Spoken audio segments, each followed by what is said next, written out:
ہمارے چینل میں خوش آمدید۔ تو چلیے شروع کرتے ہیں آج کی کہانی۔ میں اس سے شادی نہیں کر سکتا۔ آپ نے کیا سوچ کر ہم دونوں کا رشتہ طے کر دیا ہے؟ تم لوگوں کا رشتہ بچپن میں ہی طے ہو گیا تھا۔ امی، کچھ تو ہوش کے ناخن لیں۔ وہ مجھ سے پورے 7 سال چھوٹی ہے۔ مجھے ایک میچور بیوی چاہیے، نہ کہ ایک چھوٹی سی بچی جس کو ساری زندگی میں ہی سنبھالتا رہوں۔ وہ تمہاری سوچ سے بھی زیادہ سمجھدار ہے، انہوں نے اس کے کندھے کو تھپکتے ہوئے کہا۔ وہ تو میں نے اسے اس دن بولتے ہوئے دیکھ لیا تھا۔ میں بتا رہا ہوں کہ میں اسی سے شادی نہیں کروں گا۔ اب کی بار وہ 2 ٹوک انداز میں بولا۔ یہ سب کچھ مجھے نہیں بلکہ اپنے دادا جان کو جا کر بتاؤ، کیونکہ تمہارے دادا جان کے دل میں اپنی نوازی کے لیے محبت جاگی ہے۔ وہ اجازت لے کر دادا جان کے کمرے کے اندر داخل ہوا۔ اپنے نوجوان پوتے کو دیکھ کر وہ کھل کر مسکرا دیے تھے۔ انہوں نے اسے اپنے قریب بیٹھنے کا اشارہ کیا اور اس کے کندھے کو تھپکتے ہوئے کہا، وقت بھی کتنا جلدی گزر جاتا ہے۔ کل کو تم میری گود میں کھیلتا کرتے تھے اور آج دیکھو ایک گھبرو نوجوان بن گئے ہو۔ یہ سن کر وہ بھی دھیمے سے انداز میں مسکرا دیا تھا۔ تمہیں پتہ چل ہی گیا ہوگا۔ وہ اس کی طرف سوالیہ انداز میں دیکھنے لگے کہ جی دادا جان، مگر کیا میں نے آج سے پہلے کبھی تم سے کچھ مانگا ہے؟ کیا میں کبھی تمہارے خوابوں میں رکاوٹ بنا ہوں؟ وہ اب براہ راست اس کی آنکھوں میں آنکھیں ڈال کر بات کر رہے تھے۔ دادا جان، آپ ہمیشہ ہی میرا سہارا بنے ہیں۔ آپ نے اس معاملے میں بھی میرا ساتھ دیا ہے جب کوئی میرے ساتھ کھڑا ہونے کے لیے راضی نہیں تھا۔ مگر دادا جان، اس لڑکی کے ساتھ زیادتی ہوگی۔ یہ تو اس لڑکی پر احسان ہوگا، تو میں اندازہ بھی نہیں ہے کہ وہ وہاں پر کس قدر بری زندگی گزار رہی ہے۔ تو آپ اس کا نکاح صرف تم سے ہوگا۔ یہ بات اپنے ذہن میں بٹھا لو۔ نہ چاہتے ہوئے بھی ان کا لہجہ تلخ ہو گیا تھا۔ وہ اپنے نوجوان پوتے سے تلخی سے بات نہیں کرنا چاہتے تھے، مگر اب مجبور ہو چکے تھے۔ اور اگر میں نے اس سے شادی نہ کی تو سمجھ جانا کہ تمہارا دادا جو ہمارے لیے مر گیا ہے۔ میرا کبھی تمہارے ساتھ کوئی تعلق ہی نہیں تھا۔ آپ ایسا کیسے کر سکتے ہیں؟ آپ جانتے ہیں کہ میں آپ سے کس قدر محبت کرتا ہوں۔ آپ جانتے ہیں کہ میرے لیے بہت خاص ہے اور میں آپ کی ناراضگی برداشت نہیں کر سکتا ہوں۔ اگر میں تمہارے لیے اتنا ہی اہم ہوں تو تمہیں میری بات ماننی ہوگی۔ تمہیں اس لڑکی سے نکاح کرنا ہوگا اور اسے بیوی بنا کر اس حویلی میں لانا ہوگا۔ اسے وہی عزت دینی ہوگی جس کی وہ مستحق ہے۔ دادا جان، زبردستی کے رشتوں میں کبھی بھی محبت پیدا نہیں ہو سکتی۔ ایک خوبصورت زندگی گزارنے کے لیے محبت ہونا ضروری بھی نہیں ہے۔ صرف اور صرف دل میں ایک دوسرے کے لیے عزت ہونی چاہیے، ایک دوسرے کا احترام ہونا چاہیے۔ دادا جان نے اس کے علم میں اضافہ کرتے ہوئے کہا اور خود آنکھیں بند کر کے لیٹ گئے۔ میں نے ان سے بات کر لی ہے۔ اگلے ہی ہفتے تمہارا نکاح ہوگا اور اس سے اگلے ہفتے تمہاری رخصتی ہوگی۔ دادا جان، میں ڈی ایس پی ہوں۔ جب سب لوگوں کو پتہ چلے گا کہ میں نے ایک چھوٹی سی لڑکی سے نکاح کر لیا ہے تو سب میرا مذاق بنائیں گے۔ فکر مت کرو، وہ 18 سال کی ہو چکی ہے اور قانونی طور پر شادی کرنے کے قابل ہے۔ یہ عمر کا فرق اتنا بڑا بھی نہیں ہے اور مجھے نہیں لگتا کہ اس سے کوئی خاص فرق پڑتا ہے۔ وہ ابھی بھی اپنی بات پر قائم تھے۔ تو آپ نے فیصلہ کر لیا ہے کہ آپ ہر حال میں مجھے جھکائیں گے؟ میں تمہیں جھکا نہیں رہا، بلکہ میں وہی کر رہا ہوں جو تمہارے لیے بہتر ہے۔ اب تم یہاں سے جاؤ، مجھے نیند آ رہی ہے۔ یہ کہہ کر وہ کروٹ بدل کر لیٹ گئے تھے، جبکہ وہ غصے سے کمرے سے باہر نکل گیا تھا۔ اسی وقت ہی اس کا موبائل بجا۔ اس نے دیکھا کہ ڈی ایس پی مہنور کی کال تھی۔ وہ دونوں ایک کیس پر کام کر رہے تھے۔ کچھ سوچتے ہوئے اس نے کال اٹھا لی۔ سر، اگر آپ کے پاس تھوڑا سا وقت ہے تو کیا آپ مجھ سے ملنے کے لیے آ سکتے ہیں؟ ایک بہت ہی امپورٹنٹ کیس پر آپ کی گفتگو کرنی ہے، مانو نے دھیمے لہجے میں اس سے کہا تھا۔ اس نے ایک نظر گھڑی پر ڈالی۔ رات کے 7 بج رہے تھے۔ آپ مجھے لوکیشن سینڈ کر دیں، میں 8 بجے تک آپ کے پاس پہنچ جاؤں گا۔ تھینک یو سو مچ سر۔ یہ کہہ کر اس نے کال کاٹ دی۔ دراصل وہ اس سے سینئر تھا، لیکن دونوں کی پوسٹ ایک ہی تھی۔ جب وہ حویلی کے اندر داخل ہوا تو امی جان کی آواز اس کے کانوں میں پڑی۔ اگر میری بات مان لیتے تو بحث کرنے کی ضرورت ہی نہ پڑتی، کیونکہ تمہارے دادا جان کسی کی کوئی بات سننے کے لیے تیار ہی نہیں ہے۔ ٹھیک ہے، اگر وہ چاہتے ہیں کہ میں اس لڑکی سے نکاح کر لوں تو میں اس سے نکاح کروں گا، لیکن اس سے آگے وہ مجھ سے کسی بھی قسم کی اچھائی کی امید نہ رکھیں۔ وہ لڑکی صرف اور صرف اس حویلی کی بہو بن کر آئے گی، میری بیوی نہیں۔ تمہارا دماغ خراب ہو گیا ہے، یہ کیا کہہ رہے ہو؟ مت بھولو کہ تمہاری بھی ایک بہن ہے۔ مجھے اچھے طریقے سے یاد ہے، لیکن میں نے اپنی بہن کو یوں زبردستی کسی کے سر پر مسلط نہیں کیا تھا۔ اس نے اپنے لب بھینچ لیے تھے۔ کل تمہیں اپنے سسرال چلنا ہوگا۔ کم سے کم میرے سسرال والوں کو اتنا تو معلوم ہوگا کہ ان کا داماد DSP ہے، اور اس کے پاس اتنا وقت نہیں ہے کہ وہ فضول کی دعوتیں اڑا سکیں۔ مجھے کچھ کام ہے، اسی سلسلے میں وہ دعوت اٹینڈ نہیں کر سکتا۔ یہ کہہ کر وہ لمبے لمبے ڈگ بھرتا ہوا حویلی سے باہر نکل گیا تھا۔ اس وقت وہ شہر کی سب سے بڑے ریسٹورنٹ میں موجود تھا۔ وہ دونوں الگ سے ایک ٹیبل پر بیٹھے ہوئے تھے۔ کیس پیچیدہ نہیں تھا، مگر کچھ امپورٹنٹ چیزیں تھیں جو مہانور کو ہر حال میں اسے ڈسکس کرنی تھی۔ سر، کہیں میں نے آپ کو ڈسٹرب تو نہیں کیا؟ وہ پلکیں چپکتے ہوئے بہت ہی معصومیت سے بولی۔ اس نے بے ساختہ مہانور کے چہرے سے نگاہیں ہٹائیں تھیں۔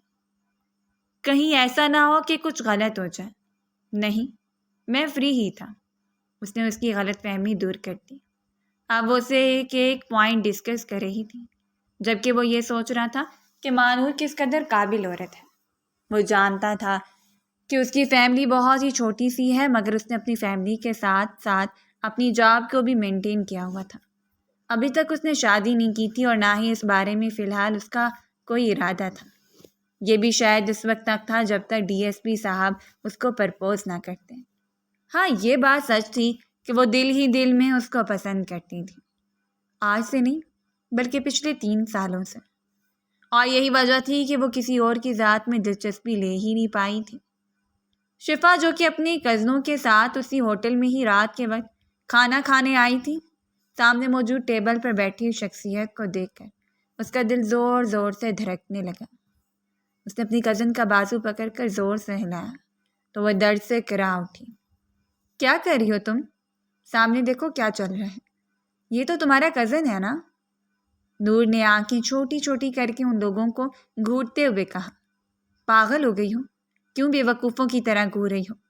کیا وہ تمہیں پہچانتا ہے؟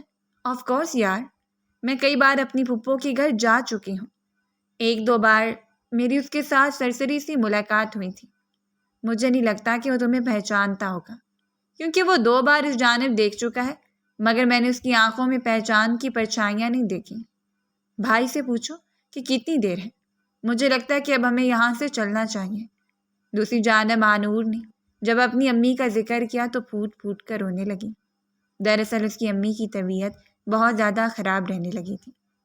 آہت نے اپنا ہاتھ اس کے ہاتھوں پر رکھا اور ذرا سا تھپکا۔ یہ تو میری سوچ سے بھی زیادہ فلرٹی انسان ہے۔ وہ منہ کھولے کبھی آہت کے ہاتھوں کو دیکھتی اور تو ابھی اپنی کزن کو، جو اپنی مسکراہٹ چھپانے کی ناکام کوشش کر رہی تھی۔ تمہیں بہت ہنسی آ رہی ہے؟ نہیں، مجھے تو تم پر ترس آ رہا ہے۔ تم نے تو اتنا زیادہ واویلا مچایا ہوا تھا کہ تمہارا شوہر سب سے زیادہ ہینڈسم اور وفادار ہے۔ دیکھو تو اس کی وفاداری۔ ایسی کوئی بات نہیں ہے، تمہیں کوئی غلط فہمی ہوئی ہے۔ جی محترمہ، ایسی ہی بات ہے۔ اسی لیے تو میں بھی حیران ہو رہی تھی کہ اس نے اپنے کیریئر کی عورت کو چھوڑ کر کیسے ایک معمولی سی کم عقل اور چھوٹی عمر کی لڑکی کے ساتھ نکاح کر لیا۔ اس کا صاف مطلب یہ ہے کہ وہ ساری زندگی تمہیں بے وقوف بنانا چاہتا ہے۔ شادی وہ تم سے اس لیے کر رہا ہے تاکہ اسے شریف بیوی مل جائے، جس کو آسانی سے الو بنا لے اور پھر جہاں جی چاہے منہ ماٹ لے۔ نور دل ہی دل میں اسے جلتی تھی، اور اب چونکہ اس کا نکاح DSP آہت سے ہو رہا تھا، جس کے ہر جگہ پر ہی چرچے تھے، وہ بہت ہی ایماندار آفیسر تھا، کافی انٹرویوز بھی دے چکا تھا، سوشل میڈیا کی ان دنوں جان بنا ہوا تھا، جبکہ اس کے مقابلے میں شفا ایک معمولی سی لڑکی تھی، جس کے ماں باپ کا کئی سال پہلے ہی ایک حادثے میں انتقال ہو گیا تھا۔ والدین کے انتقال کے بعد اس کی چچی جان نے اس کی پرورش کی تھی۔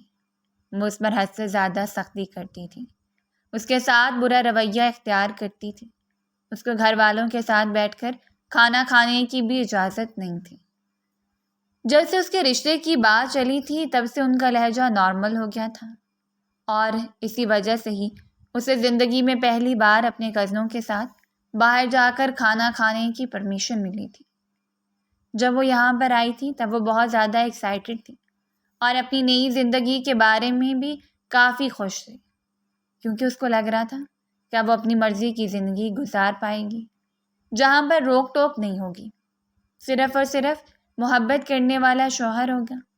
مگر اب اپنے شوہر کو کسی خوبصورت اجنبی عورت کے ساتھ بیٹھا ہوا دیکھ کر اس کا دل جلنے لگا تھا۔ وہ ٹوٹے ہوئے دل کے ساتھ واپس حویلی آ گئی تھی۔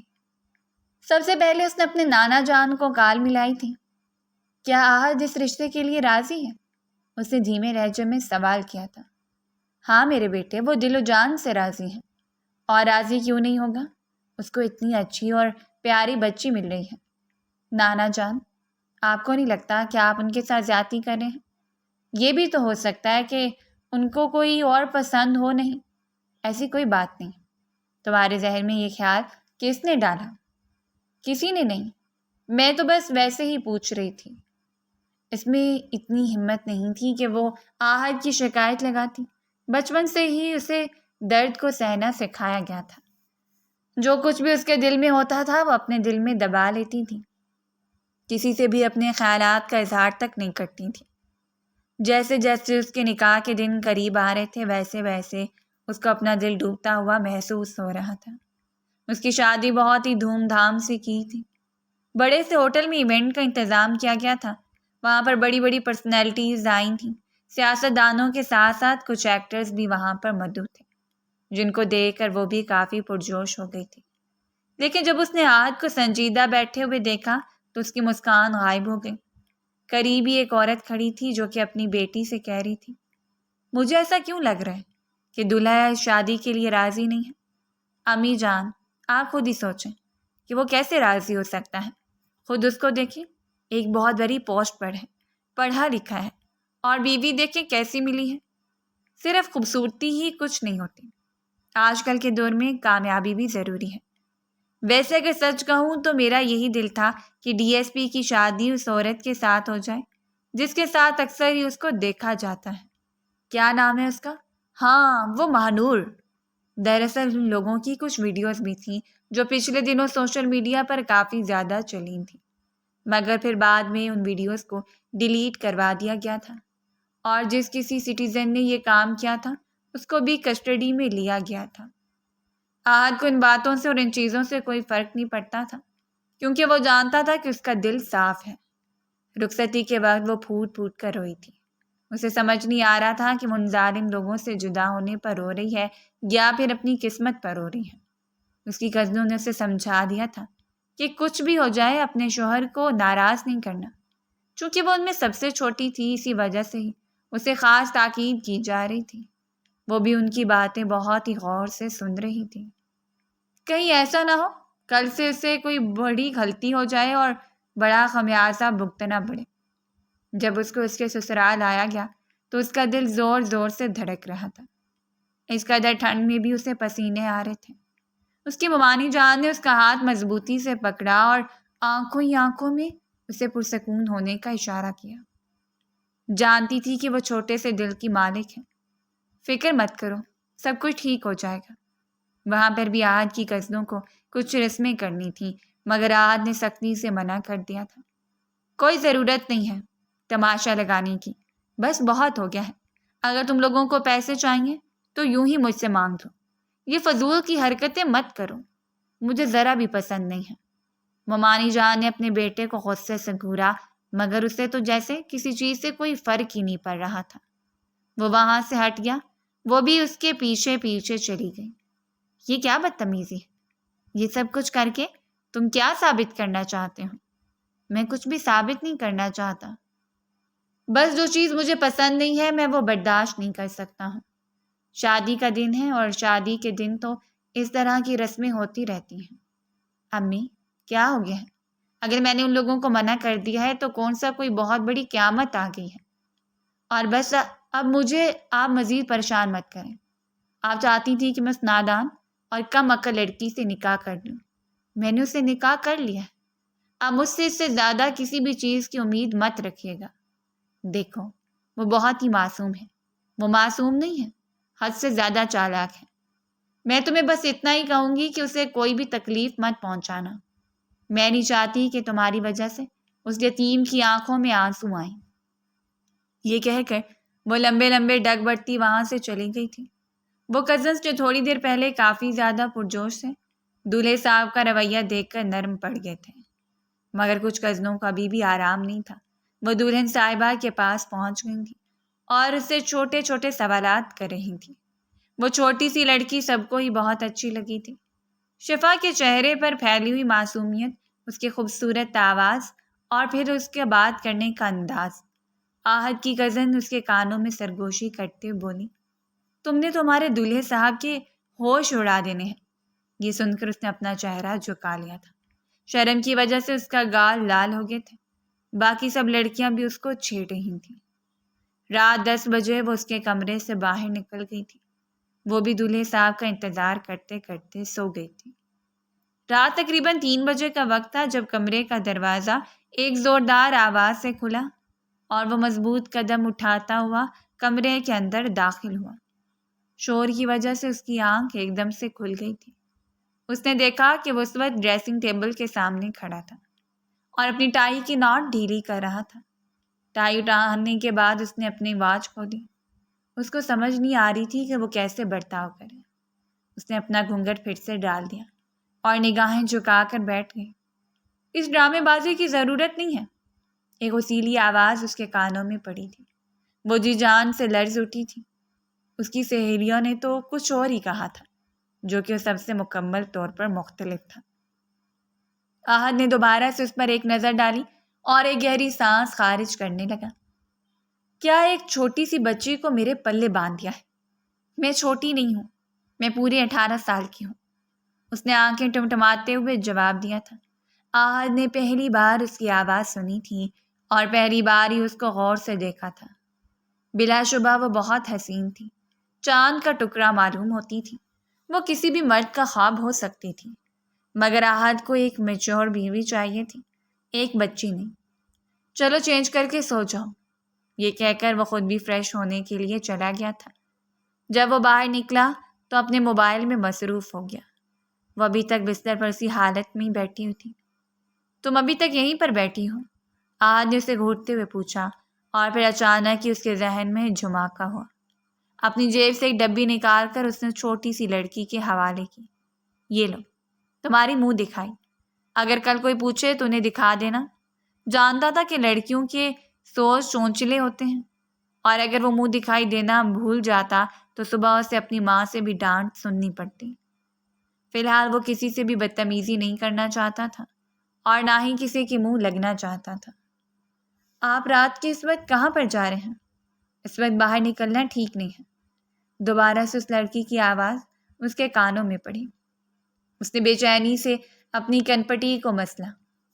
تمہیں میرے بارے میں آئیڈیا ہے کہ میں کون ہوں؟ اس نے اس کی آنکھوں میں دیکھتے ہوئے سوال کیا تھا تو وہ زور شور سے ہاں میں سر ہلانے لگی۔ جی، مجھے پتہ ہے کہ آپ میرے شوہر ہیں۔ اب کی بار اس کا دل کر رہا تھا کہ وہ اپنا سر پیٹ ڈالے۔ میں DSP ہوں، تم لوگوں کا محافظ، بلکہ اس پوری قوم کا محافظ۔ میں کسی سے ڈرتا نہیں ہوں، اور اگر میں نے ڈرنا شروع کر دیا تو میرے ملک کی حفاظت کون کرے گا؟ وہ اب چھوٹے بچوں کی طرح ہی اس کو سمجھا رہا تھا، جبکہ وہ غور سے اس کی باتیں سن رہی تھی، جیسے یہ کوئی بہت ہی مفید یا یونیک انفارمیشن ہو۔ مگر مجھے اکیلے کمرے میں ڈر لگتا ہے۔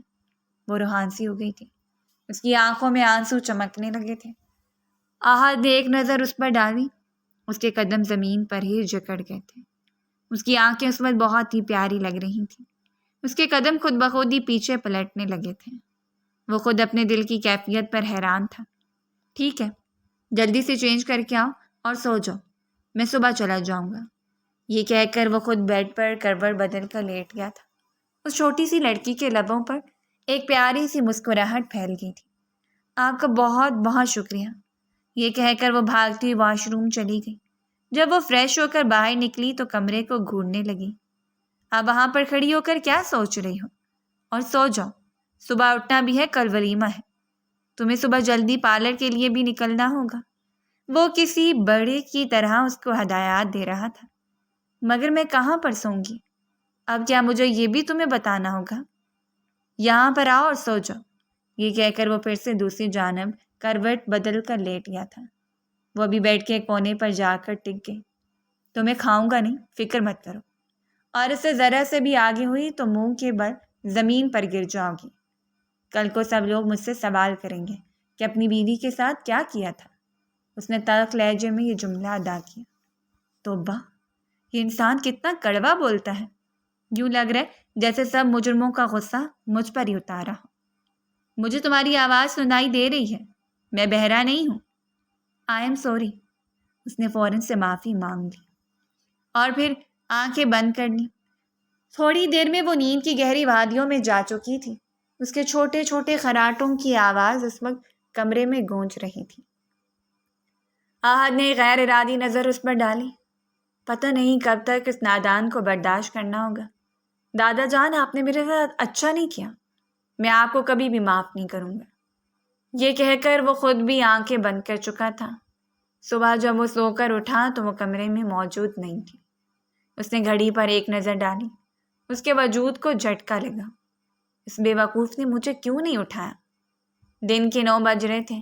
صبح 8 بجے ہی وہ اپنی کزنوں کے ساتھ پارلر چلی گئی تھی۔ جب اس نے یہی سوال اپنی بیگم صاحبہ سے کیا تو وہ معصومیت سے بولی، آپ سوتے ہوئے بہت پیارے لگ رہے تھے، آپ کو اٹھانے کا دل نہیں چاہا۔ آہد کا سارا غصہ جھاگ کی طرح بیٹھ گیا تھا۔ ولیمے کا فنکشن بھی اینڈ ہو گیا تھا۔ وہ اس وقت کمرے میں بیٹھی اپنے بال کھولنے کی کوششوں میں ہلکان ہو رہی تھی۔ دیکھے تو میرے بال نہیں کھل رہے ہیں، اس نے روحان سی شکل بناتے ہوئے آہد سے کہا۔ اب کیا یہ بھی میں تمہیں بتاؤں گا کہ بال کیسے کھولنے ہیں؟ وہ جھنجھلاتے ہوئے بولا۔ مجھے عورتوں کی ان چونچلوں کے بارے میں بالکل بھی اندازہ نہیں ہے۔ میں سوچ رہی ہوں کہ یہاں سے بال کاٹ دیتی ہوں۔ اگر چھوٹے بال ہوں گے تو سنبھالنے کی بھی ضرورت نہیں پڑے گی۔ خبردار جو یہ خیال دوبارہ تمہارے دماغ میں آیا، اس نے چھوٹی سی لڑکی کو غصے سے ڈپٹتے ہوئے کہا تھا، تو پھر آپ یہ بال کھولنے میں میری مدد کریں۔ میں نے کبھی اپنے وہم و گمان میں بھی نہیں سوچا تھا کہ اپنی بیوی کے اس طرح کے چونچلے اٹھانے ہوں گے۔ شکر کریں کہ آپ کو اتنی اچھی اور ہنسمکھ بیوی ملی ہے۔ اگر آپ کو آپ کی طرح خڑوس بیوی ملتی تو ساری زندگی روتے ہوئے گزار دیتے۔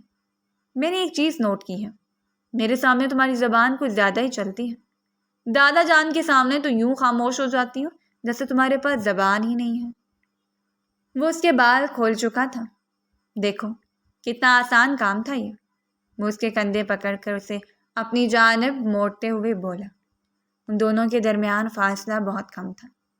شفا کے بالوں سے بہت ہی پیاری خوشبو آ رہی تھی۔ اس نے اپنا چہرہ 2 منٹ کے لیے اس کے بالوں میں چھپایا۔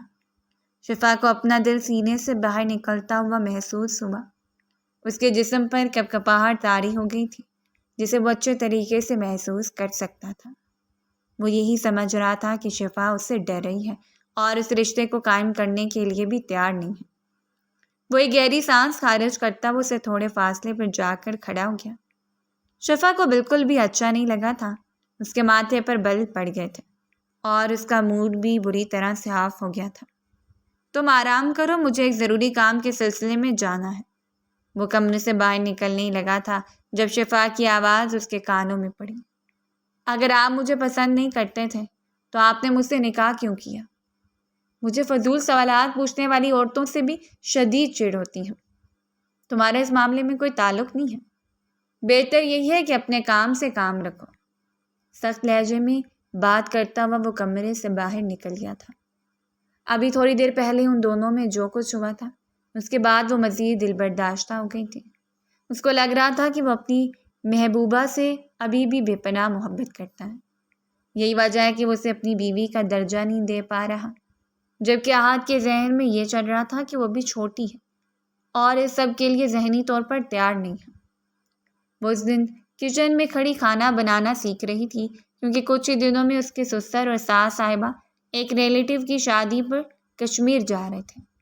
انہوں نے اسے بھی اپنے ساتھ چلنے کے لیے کہا تھا، مگر احد نے اسے منع کر دیا تھا کہ جہاں پر میں رہوں گا میری بیوی بھی اسی جگہ پر رہے گی۔ میں اپنی بیوی کو اکیلا آپ کے ساتھ نہیں بھیجوں گا۔ تو بیٹا تم بھی ہمارے ساتھ چلے چلو۔ امی جان آپ جانتی ہیں کہ ان دنوں میں کیس کی وجہ سے کتنا زیادہ پریشان ہوں۔ جب تک وہ کیس حل نہیں ہوتا تب تک میں کوئی بھی ایونٹ یا فنکشن انجوائے نہیں کر سکتا۔ پہلے بھی آپ کے کہنے پر میں نے شادی کر لی تھی۔ بات کرتے کرتے وہ چپ ہو گیا تھا کیونکہ شفا کے چہرے کے بدلتے ہوئے تاثرات اس نے نوٹ کر لیے تھے۔ میرے آنے سے پہلے کھانا بنا دینا۔ 3 دنوں سے وہ باہر سے کھانا لا رہا تھا، مگر آج اس نے شفا کو نصیحت کی تھی کہ وہ اس کے لیے گھر میں ہی کھانا بنائے۔ اس نے شفا کو پلاؤ بنانے کا کہا تھا۔ شفا کی حالت ایسی تھی کہ کاٹو تو بدن میں لہو نہیں۔ جب تک وہ اپنی چچی جان کے گھر پر تھی تب تک وہ صرف صفائیوں والا کام ہی کیا کرتی تھی۔ کچن کے کاموں سے اسے دور رکھا جاتا تھا کیونکہ چچی جان کو ڈر تھا کہ کہیں ایسا نہ ہو وہ ان کے بچوں پر کوئی جادو کر دے۔ اس کی چچی جان بہت عجیب تھی۔ وہ شکر ادا کری تھی کہ ان سے پیچھا چھوٹا، مگر اب اسے اپنی نااہلی کا بھی احساس ہو رہا تھا۔ اگر کھانا بنانا سیکھ لیتی تو آج اس قدر مشکلات کا سامنا نہ کرنا پڑتا۔ اس نے جلدی سے موبائل نکالا اور یوٹیوب پر پلاؤ کی ریسیپی دیکھنے لگی۔ ابھی اس نے چاولوں میں بھر بھر کر پانی ڈالا اور پھر اس میں زور زور سے چمچ ہلانے لگی کیونکہ سروس غائب ہو چکی تھی اور اب جو کچھ کرنا تھا اس نے خود ہی کرنا تھا۔ وہ اس بات سے مکمل طور پر انجان تھی کہ چاولوں میں چمچ ہلانے سے چاول ٹوٹ جائیں گے۔ اچانک ہی بیل بجی تو وہ بھاگتی ہوئی باہر چلی گئی۔ اسے آج نے سختی سے منع کیا تھا کہ اگر میری غیر موجودگی میں کوئی بھی حویلی میں آتا ہے تو تم نے دروازہ نہیں کھولنا۔ دراصل اس ٹائم سب ملازم چلے جاتے تھے۔ کسی بھی ملازم کو حویلی میں رات رکنے کی اجازت نہیں تھی اور نہ ہی ان کے لیے وہاں پر الگ سے انیکسی بنائی گئی تھی۔ صرف ایک پرانی ملازمہ تھی جو کہ کافی عرصے سے اسی حویلی میں ہی رہ رہی تھی، مگر ان دنوں وہ بھی اپنے بیٹے کے پاس گاؤں گئی ہوئی تھی۔ دروازے پر آہد کا کزن کھڑا تھا جو کہ ان کی شادی پر بھی شریک ہوا تھا۔ اس نے دروازہ کھولا تو مسکراتے ہوئے شہریار نے سلام کیا۔ السلام علیکم بھابھی صاحبہ، کیسی ہیں آپ؟ دراصل میں نے آہد سے ملنا تھا، وہ تو بھی گھر پر نہیں ہے۔ میں نے ان سے فون پر بات کر لی ہے، انہیں آتے ہوئے تھوڑا سا ٹائم لگ جائے گا۔ انہوں نے مجھے کہا ہے کہ میں یہیں پر ہی ان کا انتظار کروں۔ شہریار نے اپنے لہجے کو نارمل رکھنے کی ممکنہ کوشش کی تھی۔ وہ تھوڑی سی کنفیوز ہو گئی تھی، اس کو سمجھ نہیں آ رہا تھا کہ وہ کیا کرے۔ پھر یہ سوچ کر اس نے شہریار کو حویلی کے اندر آنے کی اجازت دے دی کہ آہد نے اسے کہا ہے۔ اس نے شہریار کو جیسے لاؤنج میں بٹھایا اس کو جلنے کی بو آنے لگی۔ کچن میں پہنچی تو حالت خراب ہو گئی تھی۔ پانی بھاپ بن کر اڑ چکا تھا اور سارے چاول برتن کے ساتھ چپک گئے تھے۔ وہ روحان سی ہو گئی تھی۔ اس کی آنکھوں میں آنسو دیکھ کر شہریار کے دل کو کچھ ہوا۔ یہ لڑکی اسے بہت اچھی لگتی تھی، یہ لڑکی اسے اپنے دل کے قریب محسوس ہوتی تھی۔ وہ اس لڑکی سے نکاح کرنا چاہتا تھا مگر اس کی ماں نے اسے پرمیشن نہیں دی اور شہریار کی شادی اس کی خالہ کی بیٹی سے کر دی۔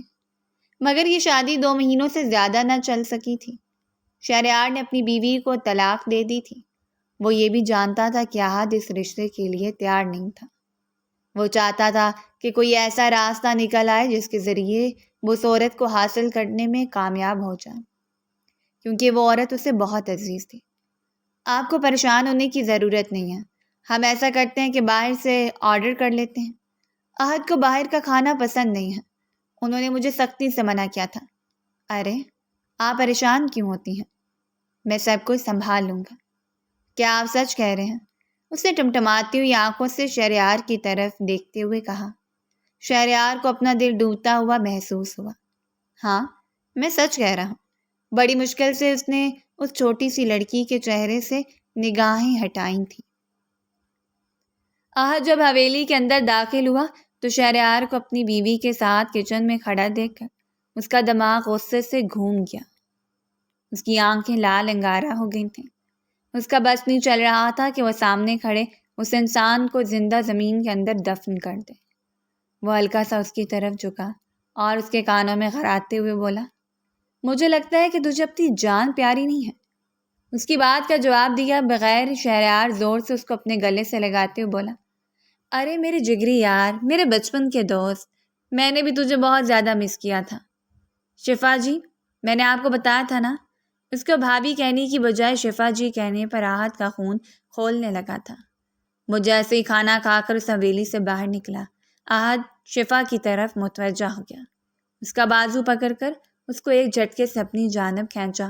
وہ توازن برقرار نہ رکھ پائی اور زور سے اس کے سینے سے جا کر لگی۔ اس کی آنکھیں حیرت سے پھیل گئی تھیں۔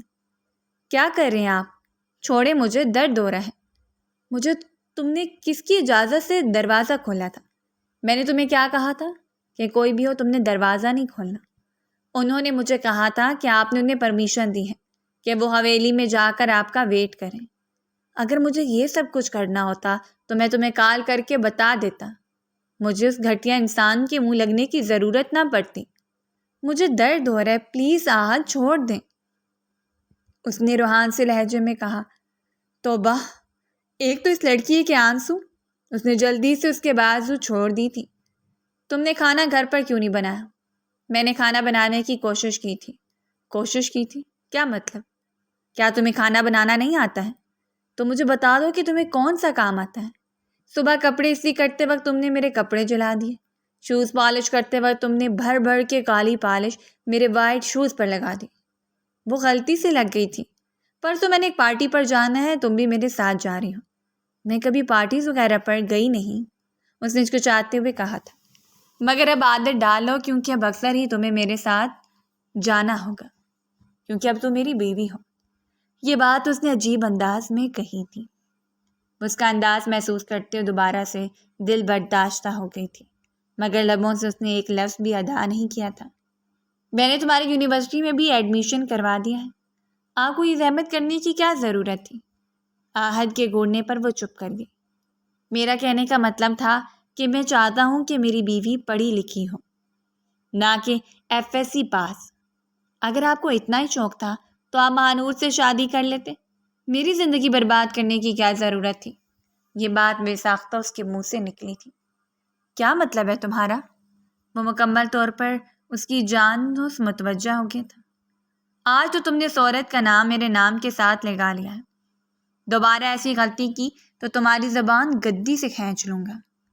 آپ میرے سامنے صرف اس حقیقت کا اعتراف نہیں کرتے، ورنہ اس کے ساتھ تو ہر روز ہی ڈیٹ پر جاتے ہیں۔ وہ نہیں جانتی تھی کہ اس میں اتنی ہمت کہاں سے آئی ہے۔ میں تو تمہیں ایک بہت ہی معصوم اور سیدھی سادی سی لڑکی سمجھتا تھا، لیکن تم تو میری سوچ سے اتنی زیادہ چالاک نکلی ہو۔ اس میں چالاکی کا مظاہرہ کرنے والی کوئی بات ہی نہیں ہے۔ میں وہی کہہ رہی ہوں جو مجھے نظر آ رہا ہے۔ شادی سے پہلے بھی میں نے رات کے وقت آپ کو اس کے ساتھ ڈیٹ مارتے ہوئے دیکھا تھا۔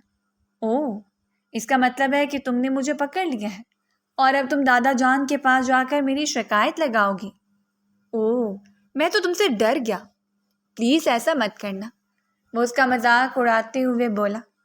چلو سوچو، اپنے اس ننھے سے دماغ پر زیادہ زور نہ ڈالو، مجھے اب بالکل بھی اچھے نہیں لگتے، میں آپ کو ناپسند کرتی ہوں۔ میرا دماغ خراب مت کرو اور سونے کے لیے لیٹ جاؤ۔ صبح تم نے میرے ساتھ یونیورسٹی چلنا ہے۔ اگلے دن وہ اس کو زبردستی اپنے ساتھ یونیورسٹی لے کر گیا تھا۔ وہ سمجھ رہا تھا کہ کل جس معاملے پر ان دونوں کی بحث ہوئی ہے وہ کوئی معمولی سا معاملہ ہے، جلد ہی دب جائے گا۔ اس کے وہم و گمان میں بھی نہیں تھا کہ کچھ دن پہلے مانور نے اس کی بیوی کو کال کی تھی اور اپنے منہ سے اسے یہ بات بتائی تھی کہ وہ اس کی ذات میں دلچسپی لیتی ہیں، اور آج سے نہیں کئی سال پہلے سے۔ وہ آج سے بے تحاشا محبت کرتی ہے، جبکہ شفا ان دونوں کے بیچ آ گئی ہے۔ شفا نے جب یہ باتیں سنی تو وہ بہت زیادہ روئی۔ اس کو لگ رہا تھا کہ اس نے ایک معصوم عورت کے ساتھ زیادتی کر دی ہے، جبکہ دوسری طرف آحد صاحب نہ چاہتے ہوئے بھی شفا کی ذات میں دلچسپی لینے لگے تھے۔ پہلے اسے شفا کی جو عادت زہر لگتی تھی، اب وہ انہی عادتوں کی وجہ سے اس کو پسند کرنے لگا تھا۔ جب وہ نادانیاں یا بے وقوفیاں کرتی تھی تو اسے شفا پر سچ مچ غصہ نہیں آتا تھا، بلکہ وہ اسے مصنوعی انداز میں ڈانٹتا تھا تاکہ وہ سنبھل جائے اور دوبارہ اس طرح کی غلطی نہ کرے۔ جبکہ شفا کو لگتا تھا کہ وہ اسے نفرت کرتا ہے، اسی وجہ سے ہی اس پر غصہ کرتا رہتا ہے۔ شفا کی سب سے بری عادت یہ تھی کہ وہ حد سے زیادہ لاپرواہ تھی۔ اسے بھولنے کی بھی بیماری تھی۔ اس نے شفا کو اپنی کچھ امپورٹنٹ فائل سنبھالنے کے لیے کہا تھا اور اس کو تاکید کی تھی کہ جب میں تم سے یہ فائلز مانگوں میرے حوالے کر دینا، اور یہ ایسی جگہ پر رکھنا کہ کسی کے بھی ہاتھ نہ لگے۔ میں اپنی امانت تمہارے حوالے کر رہا ہوں۔ رات کے وقت جب اس نے شفا سے وہی فائلز مانگی تو وہ حیرانگی سے بولی، کیا آپ کن فائلز کی بات کر رہے ہیں؟ میرے پاس تو ایسی کوئی بھی فائلز نہیں ہیں۔ دیکھو، مجھے غصہ مت دلاؤ، اس فائلز میں کیس کی ساری سائٹ ڈیٹیلز موجود ہیں۔ کل میں نے وہ فائلز کورٹ میں پیش کرنی ہیں۔ میں نے وہ فائلز آپ کو لٹا دی تھیں۔ اپنے ذہن پر زور ڈالو۔ میں جانتا ہوں کہ تم انہیں کہیں پر رکھ کر بھول گئی ہو۔ مجھے 5 منٹ کے اندر اندر وہ ساری فائل چاہیے، چاہے کہیں سے بھی ڈھونڈ کر لاؤ۔ میں قسم اٹھا کر کہتی ہوں کہ میں انہیں وہ واپس آپ کو کر دی تھی۔ تو کیا میں پاگل ہوں؟ میں جھوٹ بول رہا ہوں تم سے؟ وہ حلق کے بل چلایا تھا۔ وہ خوف سے اپنی جگہ پر اچھل پڑی تھی۔ تمہیں پتہ ہے غلطی کس کی ہے؟ ساری غلطی میری ہے۔ مجھے تم سے شادی نہیں کرنی چاہیے تھی۔ تم جیسی بے وقوف عورت سے شادی کرنے سے اچھا تھا کہ میں ساری زندگی کنوارا ہی رہ جاتا۔ تم سے نکاح کر کے میں نے اپنی زندگی بھی برباد کر دی ہے۔ وہ خاموشی سے سر جھکا کر کھڑی ہو گئی تھی۔ اس کی آنکھوں سے مسلسل آنسو بہہ رہے تھے۔ اگر آپ کو ابھی بھی مجھ سے مسئلہ ہے تو آپ مجھے طلاق دے دیں۔ اس سے پہلے کہ وہ مزید کچھ کہتی، اس کا ہاتھ اٹھا تھا اور شفا کے چہرے پر نشان چھوڑ گیا تھا۔ وہ زور سے زمین پر گر گئی تھی۔ اس کی آنکھوں سے آنسو تیزی سے بہنے لگے تھے۔ آہت کے وہم و گمان میں بھی نہیں تھا کہ وہ اتنی بڑی بات کرے گی۔ آج تو یہ لفظ اپنے منہ سے نکالا، دوبارہ یہ لفظ اپنے منہ سے نکالا تو مجھ سے برا کوئی بھی نہیں ہوگا۔ تمہیں طلاق تو دور کی بات، اب میں تمہیں ایک لمحے کے لیے بھی اس حویلی سے باہر نکلنے کی اجازت نہیں دوں گا۔ جب تک تمہارا دماغ ٹھکانے پر نہیں آ جاتا تب تک تم کہیں بھی نہیں جاؤ گی۔ اب یہاں پر بیٹھ کر کیا تماشے لگا رہی ہوں؟ ابھی اور اسی وقت میری نظروں کے سامنے سے دفع ہو جاؤ۔ وہ اسے کمرے سے باہر دھکیل چکا تھا۔ شفا کو ایک لمحے کے لیے بھی صبر نہیں آ رہا تھا۔ وہ ٹوٹے پھوٹے قدموں سے حویلی کا دروازہ پار کر گئی تھی۔ چوکیدار اس وقت گہری نیند کی وادیوں میں تھا۔ اس کے وہم و گمان میں بھی نہیں تھا کہ وہ چھوٹی سی لڑکی حویلی سے نکل کر جا چکی ہے۔ کافی دیر تک وہ وہیں پر ہی بیٹھا رہا اور اپنے ذہن کو پرسکون کرنے کی کوشش کرتا رہا۔ اسے مہانور کی کال وصول ہوئی۔ سوری یار، میں تمہیں بتانا بھول گئی تھی۔ کل ہی تم نے وہ فائلز مجھے دی تھیں، یہ میرے پاس ہی پڑی ہوئی ہیں۔ مہانور، مجھے تم سے اس قدر لاپرواہی کی بالکل بھی امید نہیں تھی، وہ تلخی سے بولا۔ اب تم ہی وہ فائل کورٹ میں جا کر پیش کرو گی۔ یہ کہہ کر وہ اپنے کمرے سے باہر نکل گیا تاکہ اس چھوٹی سی لڑکی کو ڈھونڈ کر اس کو منا سکے۔ اس نے اس پر بلا وجہ ہی غصہ کر دیا تھا۔ اس کو شدت سے اپنی غلطی کا احساس تھا۔ سب کمروں میں تلاش کر لیا مگر وہ کہیں بھی نہیں تھی۔ اب اس کو شدت سے کچھ غلط ہونے کا احساس ہوا تھا۔ بہت تیز تیز قدم اٹھاتا وہ حویلی سے باہر نکل گیا۔ اس نے دیکھا کہ وہاں پر چوکیدار بھی نہیں تھا۔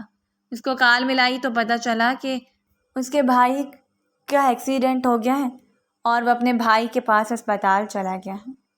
اس نے بعد میں چوکیدار سے نمٹنے کا فیصلہ کیا، پہلے سے اپنی بیوی کو تلاش کرنا تھا۔ وہ پاگلوں کی طرح اسے ہر جگہ پر ڈھونڈ رہا تھا مگر وہ کہیں بھی نہیں تھی۔ یا میرے اللہ، یہ میں نے کیا کر دیا؟ مجھے پتہ بھی تھا کہ وہ بے وقوف ہے، کوئی نہ کوئی نادانی کر بیٹھے گی۔